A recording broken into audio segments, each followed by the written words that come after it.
அஸ்ஸலாமு அலைக்கும் வரஹ்மத்துல்லாஹி தஆலா வபரகாத்துஹு. இன்னல் ஹம்தலில்லாஹ் நஹ்மதுஹு நஸ்தஈனுஹு நஸ்தஃபிருஹு நஊது பில்லாஹி மின் ஷுரூரி அன்ஃபுஸினா வ மின் ஸய்யிஆத்தி அஅமாலினா மை யஹ்தியல்லாஹு ஃபலா முضில்ல லஹு வ மை யுض்லில் ஃபலா ஹாதிய லஹு. அஷ்ஹது அல்லா இலாஹா இல்லல்லாஹ் வஹ்தஹு லா ஷரீக லஹு வ அஷ்ஹது அன்ன முஹம்மதன் அப்துஹு வ ரசூலுஹு. அல்ஹம்துலில்லாஹ். அல்லாஹுடைய மாபெரும் கிருபையால் ரமலானுடைய முதல் பத்தினுடைய இறுதி கட்டத்திலே நாம் இருந்து கொண்டிருக்கிறோம். இன்னும் 2 நாட்களே இறுதி 10 முடியக்கூடிய ஒரு தருவாய் இருந்து கொண்டிருக்கிறது. நபிகள் பெருமானார் ஸல்லல்லாஹு அலைஹி வஸல்லம் அவர்கள் சொல்லி தந்ததைப் போல, இறைவா அல்லாஹும்ம ரஹம்னா பி ரஹ்மத்திக யா அர்ஹமர் ராஹிமீன். இந்த கடந்த 8 நோன்புகளிலும் இனி வரக்கூடிய 2 நோன்புகளிலும் எங்களுக்கு மிகப்பெரிய அருளை எங்களுக்கு பொழிந்திருந்து எங்கள் மீது இரக்கம் காட்டுவாயாக என்று நாம் கேட்டுக்கொண்டே இருப்போம். இன்ஷா அல்லாஹ் ரஹ்மான் அவனுடைய ரஹ்மத்தான அருளை நம் அனைவரின் மீது பொழிய போதுமானவன். அல்ஹம்துலில்லாஹ். அருமையானவர்களே, பொதுவாக மார்க்கம் நமக்கு எல்லா விதமான விடயங்களிலும் நம்மை பட்டை தீர்த்து கொண்டே இருக்கிறது. ஒரு மரம் எப்படி, ஒரு கதவை எப்படி செதுக்கினால் அந்த மரத்தை கதவாக்க முடியுமோ, அதுபோன்று ஒவ்வொரு நிலையிலும் நம்மை என்ன செய்கின்றது என்று சொன்னால் இஸ்லாம் நம்மை பட்டை தீர்த்து கொண்டே இருக்கிறது. நாம் எப்போதும் சொல்வதைப் போல மார்க்கம் ஒருபோதும் நம்மை கைவிட்டது கிடையாது. நம்மை முன்னேற்றக்கூடிய விஷயங்களிலே, நம்மை அல்லாஹ்வின் பக்கம் கொண்டு சேர்க்கக்கூடிய விஷயங்களிலே, அல்லது நபிகள் பெருமானார் ஸல்லல்லாஹு அலைஹி வஸல்லம் அவருடைய வாழ்வியிலே பின்பற்றக்கூடிய விஷயங்களிலே நம்மை ஒருபோதும் பின்தங்கக்கூடிய நிலைகளை வைத்திருந்தது கிடையாது. அதன் அடிப்படையிலே எம்பெருமானார் ஸல்லல்லாஹு அலைஹி வஸல்லம் அவர்கள் நம்முடைய சிறு வயது முதல் நாம் எப்படி இருந்தோம், ஒரு 7 வயசு வரை 8 வயசு வரையும் ஒரு விளையாட்டு பிள்ளையா, ஒரு 5 வயசு வரைன்னு வச்சுக்கோங்க. அப்போ ஒரு மனிதன் விளையாட்டுத்தனமாக, ஒரு பொடுபோக்குத்தனமாக, ஏதோ ஒரு இந்த உலகத்துடைய ஒரு சூழலில் நாம் என்ன செஞ்சுட்டு இருப்போம், வாழ்ந்துக்கிட்டு இருப்போம். நம்முடைய பெற்றோர்கள் நம்மை தருத்தி செய்து கொண்டே வருவாங்க. எப்போ நீ இப்படி இருக்கணும், இப்படி தொழுகணும், இப்படி படிக்கணும், இப்படி நடந்துக்கிறணும், பெரியவங்கள்ட்ட இப்படி பேசணும் அப்படின்னு சொல்லிட்டு. பெற்றோர்களுடைய தர்த்தீப் இருந்தாலும் நபிகள் பெருமானார் ஸல்லல்லாஹு அலைஹி வஸல்லம் அவர்கள் நமக்கு அந்த இளமை காலங்களிலே பல தர்த்தீபை நமக்கு தந்திருக்கிறார்கள். பொதுவாக இந்த இளைஞர்கள் எப்படி இருக்க வேண்டும் என்பதை இந்த இஸ்லாம் நமக்கு மிகப்பெரிய ஒரு படிப்பினையை, அது மட்டுமல்லாமல் வாழ்க்கை முறையை நமக்கு கற்றுத் தந்திருக்கிறது. திடீர்னு சோனு மழை பெய்யுது, நம்ம ஊரில் நாம் அதெல்லாம் நடந்திருக்கோம். இன்ஷா அப்படி நடந்திருக்கும். சோன் மழை பெய்யும், பைக்கில் வர்றவங்க அல்லது வாகனத்தில் போகிறவங்க, சைக்கிளில் போகிறவங்க, நடந்து போகிறவங்க, திடீர்னு மழை பெஞ்சிச்சுன்னா, தடன்னு மழை பெஞ்சிச்சுன்னா தன்னுடைய மழைக்காக வேண்டி என்ன செய்வாங்கன்னா, நேராக போய் அந்த மரத்துடைய கிளைகளில் போய் ஒதுங்கிடுவாங்க. அதே மாதிரி தான் அதுபோன்று கடுமையான வெயில் அடிக்குது. கடுமையான வெயில் அடிக்கக்கூடிய நேரத்தில் அந்த மரம் என்ன செய்யும் சொன்னால் அதே மனிதர்களுக்கு நிழலை கொடுக்கும். அதுபோன்று தான் ஒரு மரத்தை போன்று தான் இந்த இஸ்லாமும். உங்களுக்கு மழை பெய்கின்ற பொழுதும் நிலம் உங்களுக்கு என்ன செய்கின்றது, மழையிலிருந்து உங்களை பாதுகாக்கிறது. வெயில் அடிக்கின்ற பொழுதும் உங்களுக்கு நிழலை தருகின்றது. அதுபோன்று இந்த மார்க்கம் இளைஞர்களை பட்டை தீட்டுகின்றது, எப்படி இருக்க வேண்டும் என்பதாக. இஸ்லாத்துடைய நிலையில் இளைஞர்கள் எப்படி இருக்க வேண்டும், காணொடித்தனமாக போக்கிலே வாழக்கூடிய ஒரு சூழலை இந்த இஸ்லாம் நமக்கு அமைத்து தரவில்லை. இஸ்லாம் எந்த அளவுக்கு அந்த இளைஞர்களுக்கு சுதந்திரம் கொடுக்குமோ அந்த அளவுக்கு சுதந்திரமும் வழங்கியிருக்கிறது. அதே சந்தர்ப்பத்திலே உன்னுடைய அந்த பருவத்திலே, 10 பருவத்திலே நீ இஸ்லாம் சொல்லக்கூடிய அந்த விஷயத்தை பின்பற்றினால் உன்னுடைய நடுநிலையான பருவமும் முதுமையான பருவமும், ஏன் இன்ஷா அல்லாஹ் நாளை மறுமைக்குண்டான ஒரு பருவமும் உனக்கு சிறப்பாக இருக்கும் என்பதாக அல்லாஹ்வும் அல்லாஹ்வுடைய ரசூலும் நமக்கு கற்றுத் தந்திருக்கின்றார்கள். அல்லாஹ் தன்னுடைய திருமறைகளை சொல்கின்ற பொழுது ஒரு வசனத்திலே இப்படி சொல்கின்றான், அல்லாஹு அல்லதி ஹலகக்கும் மின் லுஃபின் சும்ம ஜஅல மின் பஅதி லுஃபின் குவ்வா மனிதனை, பலவீனமான ஒரு மனிதனை நாம் என்ன செய்தோம் என்று சொன்னால், இந்த உலகத்திலே நாம் படைத்தோம். பின்பு அந்த பலவீனத்திற்கு பின்னால் ஒரு சக்தியை, ஒரு வல்லமையை அந்த மனிதனுக்கு நாம் என்ன செய்தோம்? வழங்கினோம். ஜஅலமின் பஅதி குவத்தில் உஃபா, பின்பு ஒரு சக்தியை வழங்கியதற்கு பின்னால் அவனுக்கு ஒரு பலவீனத்தை, முதுமையை நாம் என்ன செய்கிறோம்? வழங்குகின்றோம். அப்பொழுது நாம் எப்படி இருக்க வேண்டும் என்பதையும் இந்த குர்ஆன் சொல்கின்றது. யஹ்லுக்கு மா யஸா வஹுல் அலீமுல் கதீருல் அப்படின்னு சொல்லி அல்லாஹ் தன்னுடைய திருமறையை சொல்கின்றான். இங்கே என்ன சொல்ல வரானா, ஒரு மனிதனை பலவீனமாக படைக்கிறான், குழந்தையா படைக்கிறான் பலவீனமாக. அதற்கு பின்னால் அவனை வளர வைத்து அவனுக்கு தேவையான ஊட்டச்சத்துக்களை கொடுத்து அவனை ஒரு சக்திமிக்க மனிதனாக இந்த உலகத்திலே ஒரு இளைஞனாக உருவாக்குகின்றான். அதற்கு பின்னால் மீண்டும் எந்த நிலையிலே பலவீனமாக இருந்தானோ அந்த பலவீனமான நிலைக்கே அல்லாஹ் என்ன செய்கின்றான்? திருப்படுகின்றான். இந்த நேரத்திலே நம்ம குவத்தாக இருக்கக்கூடிய நேரத்திலே, சக்தியாக இருக்கின்ற இடத்திலே, ஓடுற பாம்பை மிதிக்கிற வயசுன்னு சொல்லுவாங்க. ஓடுற பாம்பை மிதிக்கிற வயசு, என்னடப்பா இப்படி இருக்கு அப்படின்னு சொல்லி நம்ம ஊரில் சொல்லுவாங்க. நம்ம ஓடுற பாம்பை மிதிக்கிற வயசுல இஸ்லாத்தை என்ன செய்ய வேண்டும் என்று சொன்னால் கெட்டியாக பிடித்துக் கொள்ள வேண்டும் அந்த இளைஞர்கள். ஏனென்று சொன்னால், யாரெல்லாம் அந்த இளைஞருடைய நிலையிலே இஸ்லாத்தை கெட்டியாக பிடித்துக் கொள்ளாமல் இருக்கின்றார்களோ அவர்கள் பின்னால் மிகவும் கைசேதம் அடைந்தவர்களாக இருப்பார்கள், இங்கேயும் சரி நாளை மறுமையிலும் சரி. ஏனென்று சொன்னால், அந்த இளைஞருடைய நிலையிலே அந்த நேரத்திலே 18 to 25 அல்லது 35 வயசுக்குள்ள அவன் செய்யக்கூடிய அமலை அல்லாஹ் நேசிக்கின்றான். அவன் செய்யக்கூடிய அந்த நற்காரியங்களை அல்லாஹ் நேசிக்கின்றான். அவன் நபிகள் பெருமானார் ஸல்லல்லாஹு அலைஹி வஸல்லம் அவர்கள் பின்பற்றக்கூடிய அந்த செயல் திட்டத்தை அல்லாஹ் நேசிக்கின்றான். நம்ம முதுமையில் போய்கிட்டு சில பேர்லாம் சொல்லுவாங்க நம்ம ஊரில், என்ன தொழுக, 5 நேரம் தொழுதுகிட்டு வியாபாரத்தை பார்க்க முடியலை, வேறு வேலைகளை பார்க்க முடியலை, அங்கே போக முடியலை, இங்கே போக முடியலை அப்படின்னு சொல்லிட்டு வயசானா தொழுதுக்குருவான், வயசாகட்டும் தொழுதுக்குருவான், அல்லாஹ் அப்போ நம்ம நன்மையை சேர்த்துக்குருவான். பாருங்கள் எப்படி வழங்கி வச்சுருக்காங்கன்னு சொல்லிட்டு சமூக மக்கள் இந்த மார்க்கத்தை. அப்படி இல்லை. இளைஞர்கள் என்ன செய்ய வேண்டும் என்று சொன்னால், தங்களுடைய வாழ்க்கையிலே வாழ்கின்ற பொழுது அல்லாஹ்வையும் அல்லாஹ்வுடைய ரசூலையும் பின்பற்றி நடக்க வேண்டும். அந்த இளைஞர் பருவத்திலே செய்யக்கூடிய அமல்களை அல்லாஹ் நேசிக்கிறான். இன்றைக்கு நிறைய இளைஞர்கள் இருக்கிறாங்க, ரொம்ப அசதியாக நம்ம போய் என்ன செஞ்சோம்? படுத்திருப்போம், ஃபஜ்ர் தொழுக மாட்டோம். நோன்பு வச்சிருப்போம், ஃபஜ்ர் தொழுக மாட்டோம், அல்லது அசர் தொழுக மாட்டோம், அல்லது மஹ்ரிப் தொழுக மாட்டோம், அல்லது இஷா தொழுக மாட்டோம், அல்லது சுன்னத்தான காரியங்களை சொல்ல மாட்டோம். ஃப்ரீயான டயங்கள் கிடைக்கும், குர்ஆனை ஓத மாட்டோம், எதுவுமே நம்ம செய்ய மாட்டோம். காரணம் என்ன? நம்மகிட்ட உள்ள அசட்டை. ஆனால் அல்லாஹ் என்ன சொல்கிறானா, நீ அந்த நேரத்தில் இளைஞர் பருவமாக இருக்கக்கூடிய நேரத்தில் நீ செய்யக்கூடிய செயலைத்தான் நான் விரும்புகிறேன். நீ தொழுகுறியா? நான் ரொம்ப நேசிக்கிறேன் உன்னை. 18 வயசு பையன், 19 வயசு பையன், 20 வயசு பையன் என்னை தொழுகிறானா, பள்ளியில் வந்து தொழுகிறானா, அதை நான் ரொம்ப நேசிக்கிறேன். நாம் சிலாகிச்சு அந்த மனுஷனை பற்றி நான் பேசுகிறேன் மலக்குமார்கள்ட்ட அப்படின்னு சொல்லிட்டு அல்லாஹ் ரொம்ப என்ன செய்கிறான்? ரொம்ப நேசிக்கிறான். நபிகள் பெருமானார் ஸல்லல்லாஹு அலைஹி வஸல்லம் அவர்கள் இதை பற்றித்தான் ரொம்ப அழகாகவும் தெளிவாகவும் ஆணித்தரமாகவும் சொல்லி தந்திருக்கிறார் நமக்கு.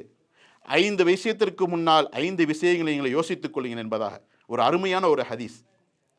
5 விஷயத்திற்கு முன்னால் 5 விஷயங்களை நீங்கள் என்ன செய்து கொள்ளுங்கள்? யோசித்துக் கொள்ளுங்கள். யோசிக்காவிட்டால், அதை நீங்கள் பின்பற்றாவிட்டால் கை சேதம் யாருக்கு? அதை பின்பற்றக்கூடிய நமக்குத்தான் அந்த கை சேதம். அதை பின்பற்றாமல், அதை வாழாமல், அதை பற்றி பிடிக்காமல், பிடிக்காமல் இருக்கக்கூடிய மனிதர்களுக்கு தான் அது கை சேதம் என்பதாக நபிகள் பெருமானார் ஸல்லல்லாஹு அலைஹி வஸல்லம் அவர்கள் என்ன செய்றாங்க? சொல்றாங்க. ஒரு ஹதீஸ்ல இப்படி வருது, கால ரசூலுல்லாஹி ஸல்லல்லாஹு அலைஹி வஸல்லம், இப்னு அப்பாஸ் இந்த ஹதீஸை அறிவிக்கிறாங்க. யக்தனிமு ஹம்சன் கப்ல ஹம்சின், 5 விஷயத்திற்கு முன்னால் 5 விஷயத்தில் மிக கவனமாக இருந்துக்க. 5 விஷயத்திற்கு முன்னால் 5 விஷயங்களை நீ ரொம்ப கவனமாக இருந்துக்க. சபாபுக்க கபுல ஹரக்கிக்க, சபாபுக்க கபுல ஹரமிக்க, உன்னுடைய வயோதிகத்துக்கு முன்னால் உன்னுடைய இளமையில் நீ கவனமாக இருந்துக்க. உன்னுடைய வயோதிகத்துக்கு முன்னால் தள்ளாடக்கூடிய அந்த சூழலில் இருக்கின்ற பொழுது 40, 45, 50 வயசு வந்துச்சுன்னா ஏதாச்சும் பண்ண முடியுமா? படியேற முடியுமா? இப்போ 30 வயசு பசங்களுக்குள்ளே படியேற போகும்போது மூச்சு வாங்குது, பிபி இருக்குது, சுகர் இருக்குது, எல்லாம் வந்துருச்சு, உணவு அப்படி ஆகிப்போச்சு. அப்போ ரசூல் ஸல்லல்லாஹு அலைஹி வஸல்லம் எப்படி சொல்லியிருக்காங்க பாருங்கள், 1400 ஆண்டுகளுக்கு முன்னே உன்னுடைய முதுமைக்கு முன்னால் இளமையை நீ சரியாக யூஸ் பண்ணிக்க. அது மட்டுமல்ல, இன்னொரு விஷயத்தை சொல்கிறார்கள், வசிகத்துக்கு கபுல சக்கமிக்க, உனக்கு நோய் வருவதற்கு முன்னால் உன்னுடைய ஆரோக்கியத்தை உறுதிப்படுத்திக்க. உனக்கு நோய் வருவதற்கு முன்னால் உன்னுடைய ஆரோக்கியத்தை உறுதிப்படுத்திக்க. வா இனாயிக்க கபுல ஃபக்கரிக்க, உன்னுடைய வறுமைக்கு முன்னால் அந்த செல்வத்தை நீ சரியான முறையில் பயன்படுத்திக்க.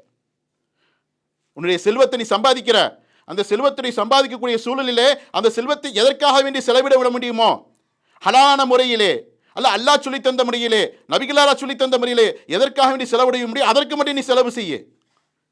அந்த வறுமைக்கு அந்த செலவு செஞ்சு போட்டு கையில் உள்ள காசெல்லாம் இழந்து போட்டு அல்லாஹ் என்ற காசு இல்லையேன்னு சொல்லிட்டு புலம்பாத அப்படின்னு சொல்லிட்டு அல்ல மூணாவது சொல்றாங்க. ரசூல் ஸல்லல்லாஹு அலைஹி வஸல்லம் சொல்றாங்க. நான்காவது சொல்கிறார்கள், ஃபிராவுக்கு கபுல சோலிக்க, உன்னுடைய ஓய்வுக்கு முன்னால், உன்னுடைய அதிக வேலை பழுவுக்கு முன்னால் ஓய்வு நேரத்தை நல்லபடியாக பயன்படுத்திக்க.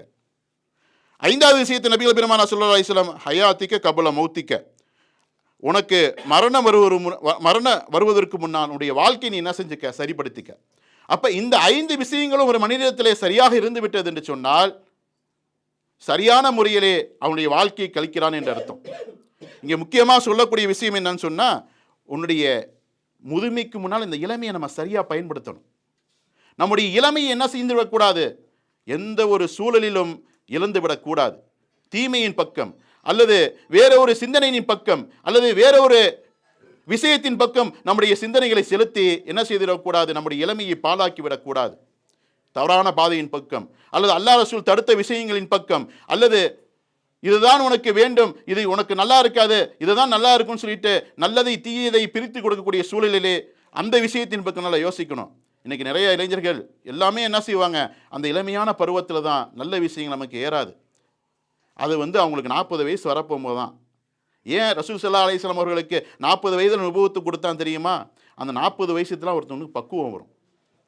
ஆஹா, இப்படி பண்ணிட்டோமே, நம்முடைய வாழ்க்கையில் நம்முடைய இளமையை இப்படி கழிச்சிட்டோமா. இன்னைக்கு எத்தனையோ சகோதரர்கிட்ட போய் கேளுங்க, நம்முடைய இளமையை நான் எத்தனையோ சகோதரிகள் வீணாக்கி விட்டு பால்படுத்தி விட்டு இன்று புலம்பக்கூடிய சகோதரர்கள் எத்தனையோ சகோதரர்கள் இருக்கிறார்கள். நம்முடைய இளமையை என்ன செய்து விட்டோம், வீணாக்கி விட்டோம், இழந்து விட்டோம். அல்லாஹ்விற்காக வினியும் செலவிடவில்லை, நமக்காக வினியும் செலவிடவில்லை, நம்முடைய குடும்பத்திற்காக வினியும் செலவிடவில்லை, இந்த மார்க்கத்திற்காக வினியும் செலவிடவில்லை.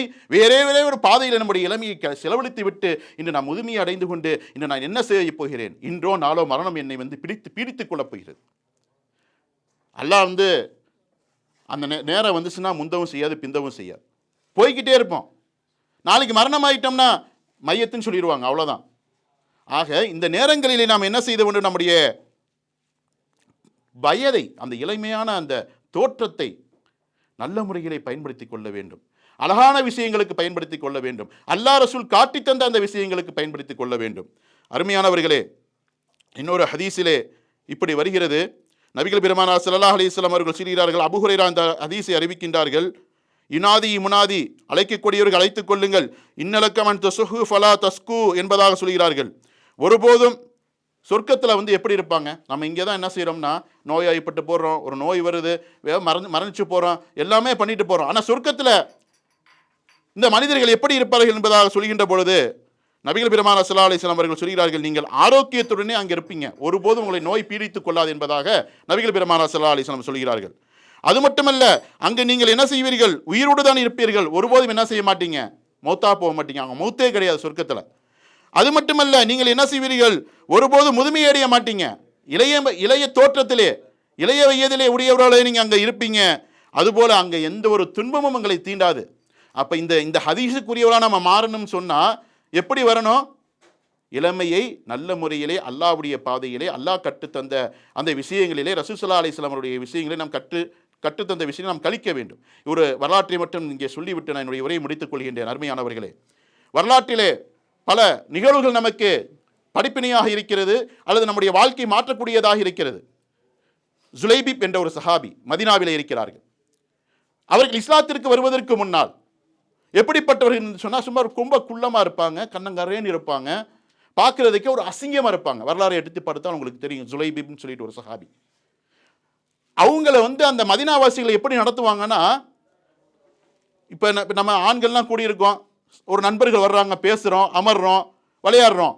ஆனால் அந்த ஜுலைபீபை ஆண்கள் பகுதிகளே சேர்க்க மாட்டாங்க. எந்த அளவுக்குன்னு சொன்னால், ஒரு மதீனாவாசி சொல்கிறாரு ஜுலைபீபை பார்த்து, இனிமே ஆண்கள் உள்ள பகுதிக்கு, நாங்கள் இருக்க பகுதிக்கு நீ வந்துச்சுக்கவே உன்னைய நான் வாள் எடுத்து வெட்டி பிடிவேன், கொண்டு பிடிவேன் அப்படின்ட்டு. எந்த அளவுக்கு வரலாற்றில் சொல்கிறாங்கன்னா, ஜுலைபி பெண்கள் பகுதியிலே அதிகமாக இருப்பாங்களாம், பெண்கள் பகுதியிலே அதிகமாக இருப்பாங்களாம்.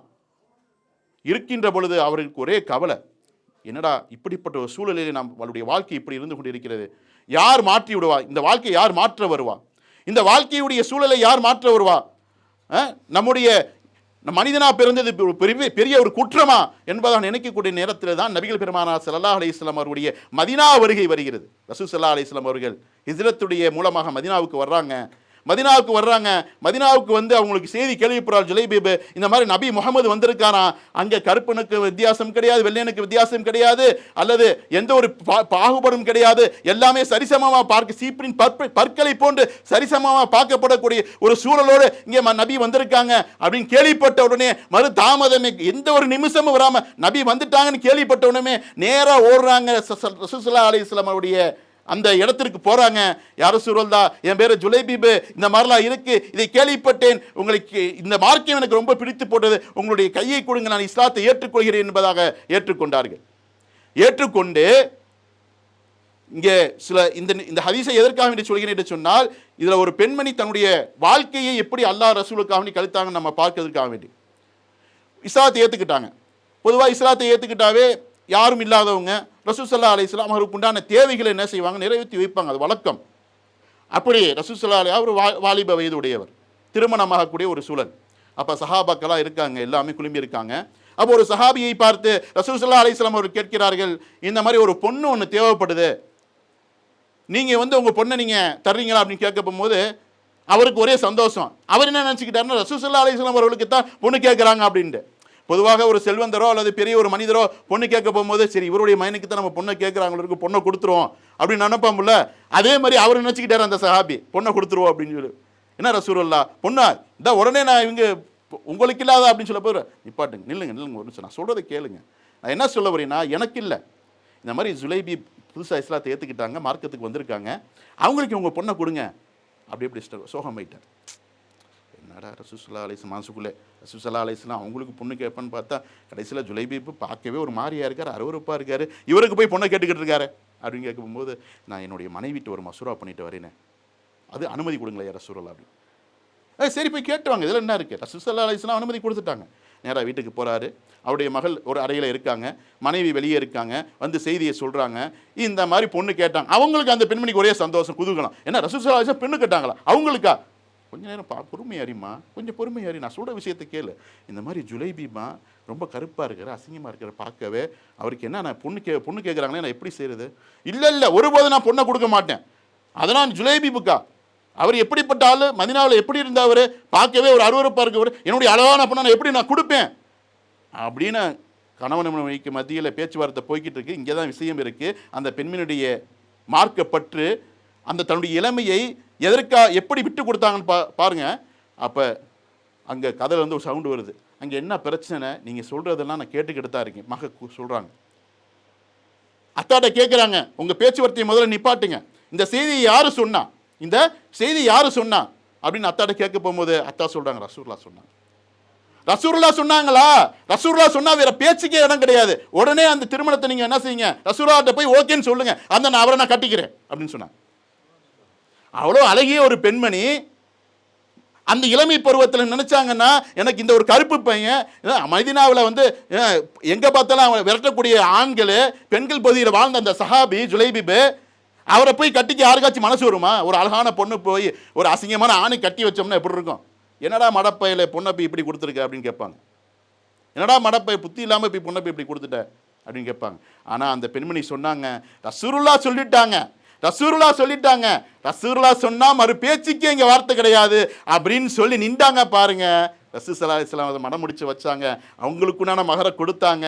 எந்த அளவுக்குன்னு சொல்லப்படுதுன்னா, வரலாற்றில் கடைசி வரைக்கும் சந்தோஷமான நிலையிலே வாழ்ந்தார்கள் என்பதாக வரலாற்றில் சொல்லப்படுகிறது. என்ன விஷயம், தன்னுடைய இளமையிலே எந்த அளவுக்கு என்ன செஞ்சுருக்காங்க, அல்லாவையும் அல்லாவுடைய ரசூலையும் பின்பற்றி இருக்காங்க. ரசூலுடைய வார்த்தைக்கு ஒரு கணம் கூட மாறலை. நாமெல்லாம் ஏமாத்துறோம், நம்மளாம் எப்படி சொர்க்கத்துக்கு போகிறோம், சொர்க்கத்துக்கு ஈஸியாக போகலாம் நம்ம நினச்சிக்கிட்டு இருக்கோம். நம்ம தொழுகிறோம், வணங்குறோம், ரைட்டு போயிடலாம், அல்லது டக்குன்னு அனுப்பிச்சுட்றோம், அல்ல போ அப்படின்னு நினச்சிக்கிட்டு இருக்கோம். இல்லை, அப்படி இல்லை சகோதரர்களே. நாம் என்ன செய்ய வேண்டும், மாற வேண்டும்.